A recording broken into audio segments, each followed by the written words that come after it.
guys, welcome to our final week of the Children's Workshop Poetry Series. I cannot believe we're already to week 5.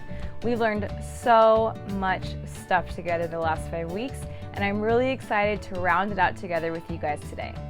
So, what are you going to need for your final class today? Well, you're going to need a few things. Of course, you're going to need all the poems that you wrote throughout the last 5 weeks together, and a few other things to publish your book. You're going to need a pen and a pencil, like always, and a few new things too. I want you guys to grab your favorite markers, just like I have here with me, some blank paper, some optional colored paper if you want this for your cover, and finally, a stapler. Make sure that your parents give you permission to use a stapler if you're younger, and make sure that you know how to use it properly. So, what are we going to do with all of this stuff? Well, we're going to put our book together. I'm going to show you something that I've been working on to help you guys start yours. Now you have two options of how you want to make your book.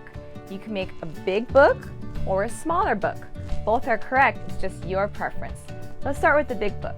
So you're going to grab that piece of paper that I mentioned earlier, and you're going to start by making your cover. Now you can make your cover any title of the book that you want.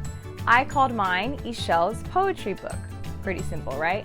But you can make it a title for a theme that you have. So if all of your poems are about the ocean, you can make your title something about the ocean. You can do something that makes sense to you, whatever you want to have. Here's the cover that I made for my book.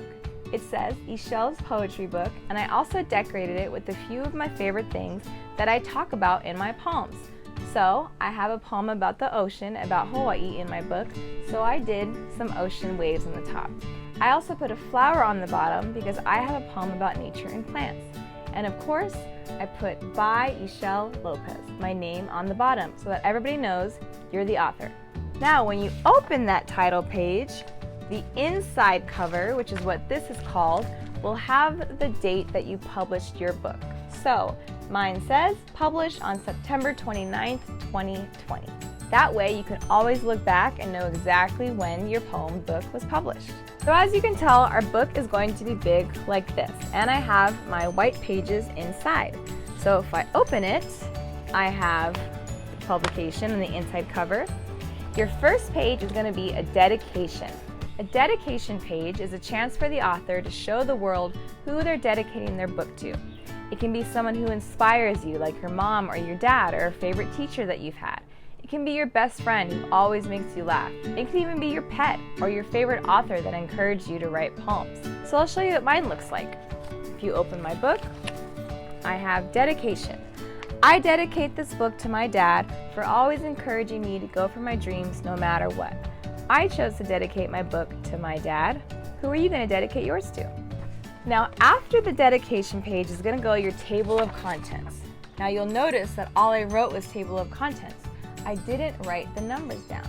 Know why? Because I don't know the page numbers yet. Make sure that this is the last thing you do after you know exactly where your pages are going to go in your book. Now is what we call the meat of the book, your poems. So you have acrostic poems, rhyming scheme poems, non-rhyming poems, shape poetry, all of these different things you guys have learned. Now you're going to compile it into your book. So what I did is I transferred over my poems from class over onto bigger pages. Now here's my first acrostic poem. I haven't decorated this page yet, but I'm going to put flowers on it, things that remind me of Hawaii, because that's what my poem is about. Then on the back of that is where I'm going to put my shape poem. I haven't filled that in yet because we're going to do it all together. But then for every single page, I would have put a brand new poem from my book. Now when I'm done with my very last poem, I am going to put it all together. So I'm going to take another piece of paper, the same color as my cover, and put it on the back. So now it looks like this. To make sure it's perfectly straight, I go like this on a table, I go like this on a table, around and around. Make sure it's perfectly straight. Then I'm going to get my stapler and put it all together. So the back part of the staple is going to go on the back of the book so that the front looks nice and smooth. So it'll be like this.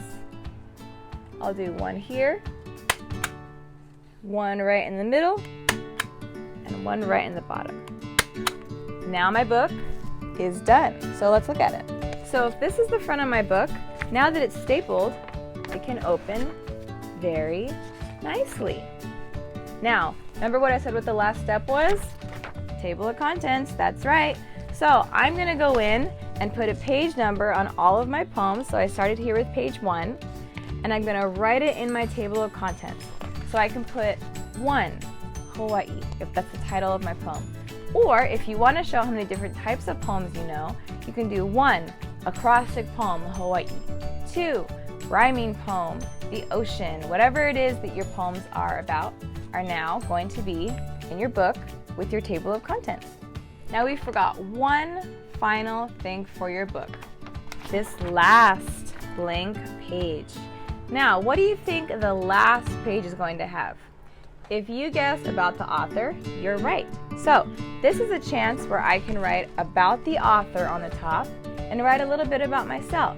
You can say how old you are, what school you go to, tell us about your friends or family and what you love about writing. About the author is a chance for you to share with your viewers and your readers a little bit more about you. Now, what if you want to do a smaller book? Well, I have a solution for that too. So if I get my paper like this, you can make it straight and fold it in half like this. Now it looks like a little bit of a smaller book, and you'll do the exact same thing with your staple. So go here, center, and bottom. Now you have the same awesome book, just a smaller version. And what's cool about this is it not only saves paper, but you can have a lot more pages in your book because every one page is really like 4 little pages. So you have a full thick book, now you can decorate it.